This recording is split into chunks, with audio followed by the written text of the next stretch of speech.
This is Time Signatures with Jim Ervin, a podcast and radio program presented by the Capital Area Blues Society in Lansing, Michigan. Most any contemporary musical style can trace its roots back to the blues. Time Signatures explores the blues and its musical connections with captivating interviews, lively discussions, and news from the world of the blues. You know I'm trying, baby, driving up and down these Michigan roads, yeah. And now, here he is, your host, Jim Ervin. Baby, I'm home. Well, hi there. Thank you so much, Parker, and welcome to Time Signatures. I'm your host, Jim Ervin, and today's guest started his music career as what he defines as an old man, 21 years old. He arrived in Chicago early in life and shared a backdoor entrance where he lived with the legendary Silvio's nightclub. Now, as one can imagine, that steady exposure to the likes of Muddy Waters, Howlin' Wolf, and others did their part to draw this young man into the blues and set him on a course that would follow for, well, a little over 60 years, if I'm not mistaken now. At the age of 93, I believe he may be the oldest active blues musician today. If not, I'm sure he'll correct me. The 2011 and 2013 BMA Best Blues Bassist, ladies and gentlemen, the legendary electric bass guitarist and 2023 Blues Blast Awards Lifetime Achievement recipient, Bob Stroger. Welcome to Time Signatures, sir. Oh, well, thank you. I'm glad to be here chatting with you. So, yeah, you were right. I started at an old age of 21 years old playing the blues. But from the cotton fields of Haytop, Missouri to around the world. So I'm kind of proud of that. Yes, sir. Now, Bob, I want to get this out of the way here. I want to get into the meat and potatoes of the discussion. I'd like you to talk about your earliest memories of music. Were the blues part of your youthful memory, and was music part of your growing up years? Not really, because I'm from the South, and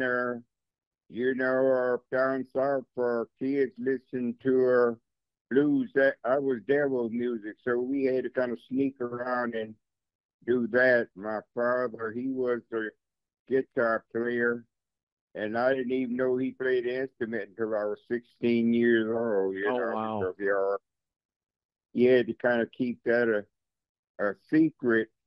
And I kind of came up on the closest I got to the blues side was Louis Jordan back in the days, because I listened at the station or down south, mostly country and western, and the blues station. Our radio wasn't strong enough to pick it up, so Okay. I got in the blues when I came to Chicago, and I got into a family with Ferguson, for Johnny Ferguson. He played a lot of muddy stuff, and which he was a front porch player, and he never did want to travel, so that's what kind of started me off carrying those guys around. Or J.P. Hutto, he wasn't playing guitar back in those days. He was just singing. And Johnny he didn't want to play in clubs, just wanted to play in house parties. So J.P. got us straight off. And then I got married. And we moved behind a little, right behind a club called Silvio's, and that's where it kind of got in my mind that I wanted to play the blues, Yeah. Well, music, because when I was down south, I didn't know what a suit were, And Yeah. I saw me and all those guys, peoples was buying them drinks, and they had on their suits and things. And back in those days, musician was something special, Yes, sir. Yes, sir. And that's kind of got me into it, And so, with not a great education, so I always wanted to something that people to remember me by, and that music was one of those things. I just didn't want to live and die. I just wanted to do something kind of special, you know. Yes, So sir. that's what kind of got started. Well, I'd love to hear about your work with Eddie King early on. Now, how did that come about? And clearly, you had a pretty good thing going with him because you spent 15 years as a backing musician for him. Yes. Well, yeah, it's a great thing. We was just like a family. Well, what happened is when you were young and trying to play the blues, you know, then by me coming from a family that I thought the blues was there with music when I learned how to play a little blues. Then a kid, you want to be respected. I kind of wanted to move up, and so I got in there trying to play jazz, you know. Right. And I played with a boy called Rufus Foreman for a few years, but we did all the rehearsal, but no jobs. And we come to the conclusion that we needed someone to kind of play some blues. Well, blues we called back then was B.B. King stuff, you know. Mm-hmm. And after that, we got Eddie King to play the blues. So he was a saxophone player to play the blues. And we was kind of Eddie King was I don't know, he was kind of forceful, you know. And so he wanted to take over the band. So we all left and went with Eddie King. So that's the way that started. Okay. Years and years. I think I cut my first CD with well, record with Eddie back in the days was I think "Love You Baby" was one of our first CDs. Okay. Now, Bob, you've shared the stage with a literal who's who in the first generation of the blues. Talk about your fondest moment on stage with a fellow blues musician. Is there anything that pops out as one of those moments where you just were kind of awestruck by everything that was going on? Oh yeah, well I had lots of people took me by the hand, you know. Uh, Sunnyland Slim, he saw a lot into me, you know. He the one kind of got me into my style of dressing, because back in the day, you know, if I don't care how good you play, if you didn't have a suit, wear a suit and a tie or some kind of uniform, you just didn't get no gigs, you know. And so he the one kind of got me in the mind of that your appearance was 80% of the battle, you know. Yes, sir. And he got me going. I learned so much from Sonny. And back in the day, Eddie Taylor, he was one of my favorite. He helped me a lot. I had so many great guys that took me through this business. I lost the Oldest Rush. Oldest Rush gave me my first tour to go to Europe, and I can just go on and on and on. Yeah. Everybody saw something in me that I didn't see in myself, because I never would thought I'd be a professional musician, but everybody kind of wanted to pull me along with them, you know. Yeah. So then went down to Anton. Anton took me into the family with them guys down there, and so that's right to this day. I'm doing a little teaching down in Mississippi on Pine Top thing. Mm-hmm. And I just want to get back to the kids of the younger generation now that's coming up, because so many people helped me along, and I just want to kind of give back some what I know, you know. Well, you know, like so many others in the genre, you found success in the blues later in life. Aside from maybe finding that success earlier, is there anything else you would change if you could go back and do it all over again? Not really. You know, I'm glad I came up and I had the bad experiences, you know, and I wouldn't change not anything, because this is what I'm bringing along to the young generation. how to present yourself on stage, you know, and that you're not a one man band. If you're playing with a many colors of band, you know, your job is to make the band sound good. If the sound, Sure. I don't, if you ain't doing them playing one string, if that artist, if you playing with an artist, people are coming to see the artist, not you. They're not gonna say that the artist can't play good.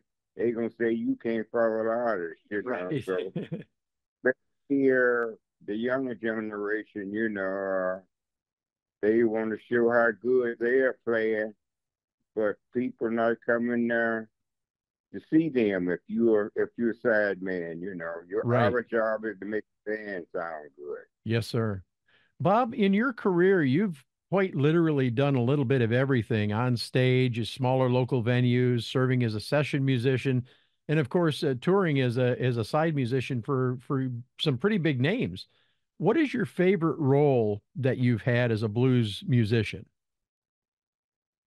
out of all of I those? think my biggest role was really got me really into wanting to be a professional musician when Otis took me to Europe.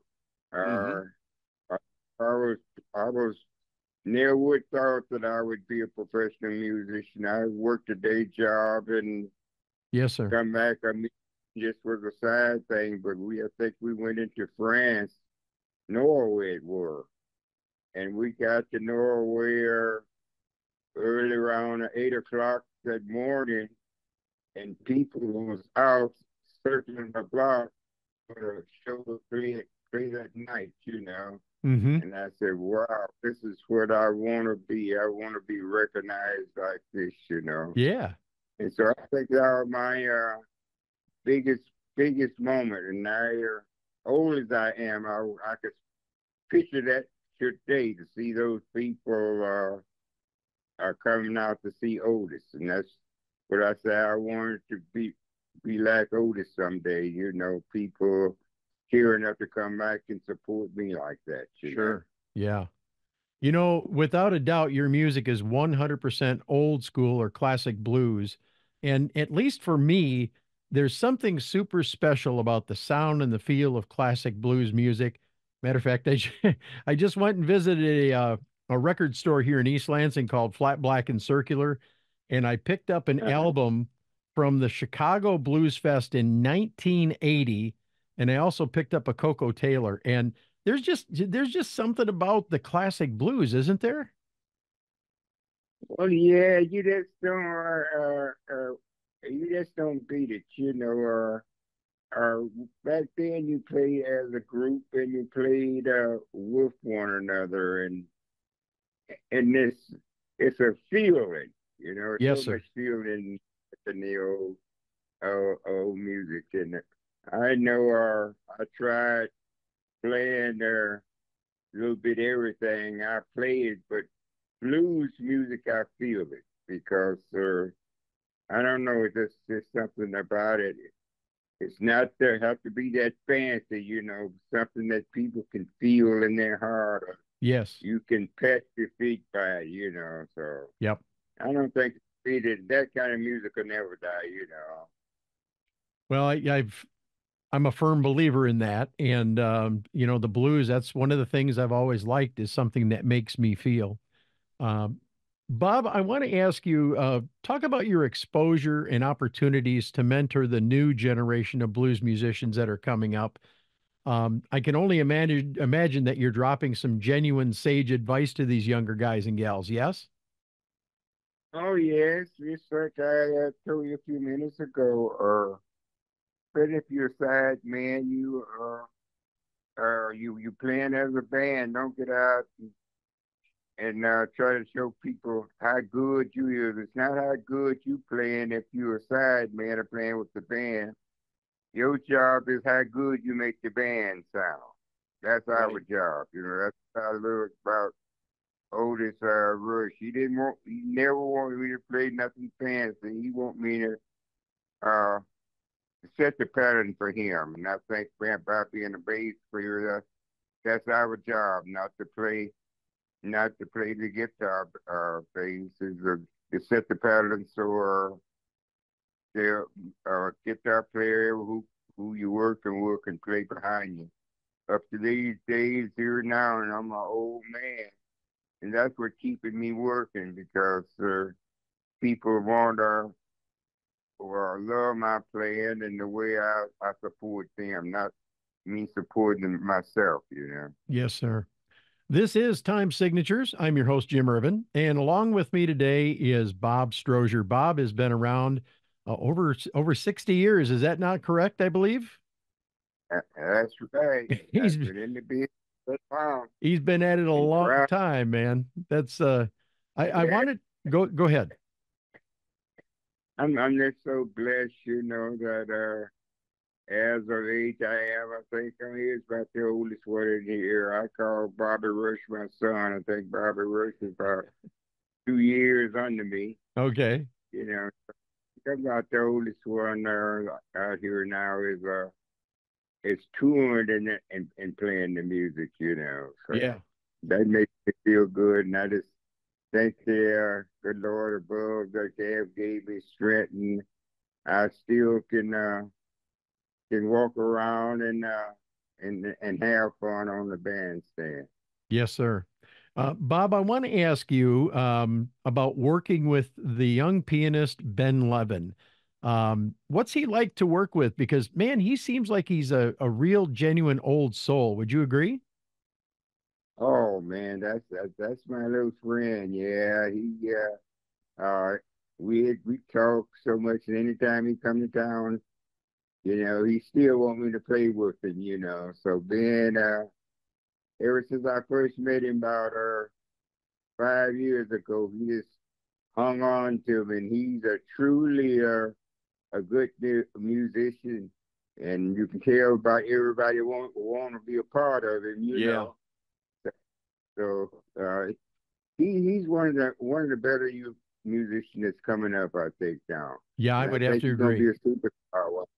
Yeah, I would have to agree. I know that he's touring with his friend over in Japan right now, and I know Yeah, he's excited because he's coming up to Chicago Blues Fest this year, which is really exciting. Speaking of yeah. Chicago Blues Fest, Buddy Guy talked about feeling an incredible responsibility as one of the last of his generation to take the blues a little further down the way. Now, you have him by a few years, so let me ask you, Bob, how do you feel you've done by that standard to help keeping the blues alive, sir? Oh, I think I'm doing pretty good at it because everybody that I talk to always give me applause and how I help them. I'm working with a little boy or guy now that every time he get a gig, he want me to work with him. Joey G, he's a little guitar player. Right? I think he's about 20 some years old now, but he always want me to work with him, and he said I give him so much inspiration, and Ben is the same way when me and Ben was working when he comes to Chicago. I'm working with Ben, so Nice. they just always want me hanging around. That makes me feel good, you know. Yes, sir. Bob Strozier and the Head Cutters. That's my name. It's available on the Delmark labels. Matter of fact, I'm sporting the Delmark t-shirt today, and I'm betting you can find a copy on just about any online seller. And don't forget the streaming services like Spotify. I'm just curious, how many dates are you playing these days, man? Are you mostly local? You still traveling quite a bit? I mean, I've seen some photos of you down at Bob Cortor's Rhythm Room in Phoenix, so I know you get around a little. Oh yeah, I'm still doing the same thing. I do lots of work with Bob Courtois, doing some work. I got a festival to do. Well, I'm doing Chicago Blues Festival. Nice. Then I got to go and do one with Rock and Johnny. I got a festival to do him, and I'm doing the three Bobs is doing some stuff together. We doing some festival together on that. So Yeah. most of my job now I'm doing mostly on the road, and I'm doing a lot of stuff with. I work with Kenny Smith a lot now. I work with Big Eye Willie Smith for years, Yes, sir. and now I'm working with Kenny Smith. So we got a thing going. We're doing lots of co-op gigs with Kenny Smith now. So I'm still doing the same thing, and still traveling. I got to go back to Brazil and Wow. finish up my CD because when I left from over there, it was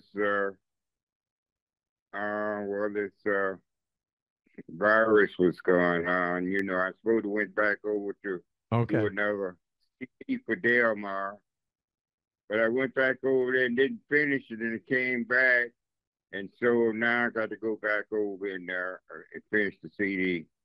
Well, I'm So definitely, yeah. that's my family away from home. Well, I am looking forward to hearing the new CD when it comes out. Absolutely. And speaking of CDs, where can people find your albums, merchandise? How can they get in touch with you if they want to have you come to the town for a gig? Oh well, you can always get into touch with me. I had a website, but you can get to me on Facebook, this file, and Robert Stroger, Bob Stroger. You can find out just by what I'm doing every day, and they can get in touch with me that way, or you get in touch with me with Kenny Smith. For so many ways people can get in touch with me. Yes, sir. Yeah, I'm sure you can also get in touch through the label like I did. That was my connection was through, I believe, Kevin. Oh, yeah. Yeah. Yeah, right. Mm-hmm. Well, Bob Stroger. And you can call me, and I have a few on hand, too. I sent them out. So there you go. So many ways you get the CD. Very good. Well, Bob Stroger, it's been an incredible honor to have you as a guest today on Time Signatures. We definitely look forward to many good things for you in the future and also that new CD. That wraps up this edition of our program. Jim Ervin reminding you, keeping the blues alive is everyone's responsibility, but preserving the history of the blues one story at a time is my mission. Until next time, be well and so long. This has been Time Signatures with Jim Ervin, presented by the Capital Area Blues Society in Lansing, Michigan. For more information on cabs, visit capitalareablues.org. You can find this episode and past episodes at lccconnect.org. The Time Signatures theme song, Michigan Roads, is used by permission and was written by Root Doctor, featuring Freddie Cunningham. You know I'm trying, baby, driving up and down these Michigan roads, yeah. Until next time, keep on keeping the blues alive.